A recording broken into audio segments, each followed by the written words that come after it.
So let's dig into the first thing. Why? Why are you always getting surprised by your health insurance renewal? Well, it boils down to a handful of things, but in my opinion, it really starts with your broker. It starts with, one, how good is your broker? Do they know about all of the different opportunities that are out there in the marketplace? Do they know what fully insured is? Do they know what self-funded is? Can they talk about it and educate you on what those different options are? Are you even hearing about those different options as an employer? And if you're not, well, you might not be dealing with the best insurance broker right now. But the second thing comes down to incentives. And what is your broker actually incented to do?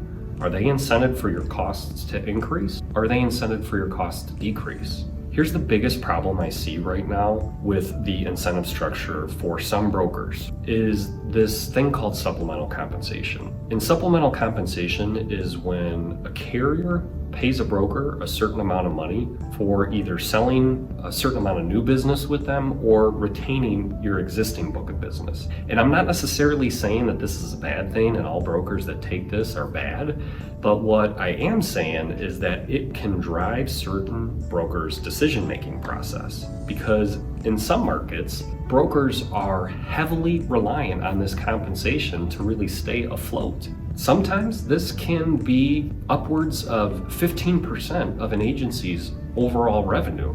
And that revenue is an incentive to stay with the current carrier. And so you just gotta watch out for these types of brokers. Some are so reliant on this type of compensation, they're just blinded from all the other solutions that are out there in the marketplace. Another reason why you might be getting surprised by your health insurance renewal every single year is because there's a lack of data. You know, someone once said to me, what you can't measure, you cannot manage.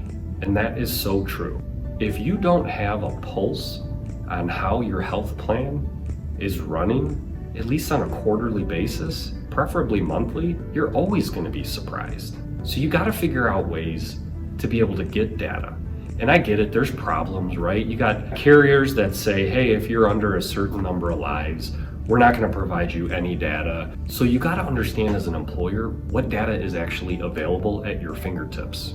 The other big why I see, and this is so common, is just bad timing. And that a lot of times stems from the broker. Sometimes it's a tactic. Release the renewal as late as possible so the employer doesn't have enough time to make a decision. If you as the employer are getting your renewal 45 days ahead of the actual renewal date, and you got to make decisions on employee contributions, on out-of-pockets, on plan designs. How do you have enough time to do all that, communicate it, and make any sort of material change? Poor timing is one of the biggest contributors I see to surprise health insurance renewals.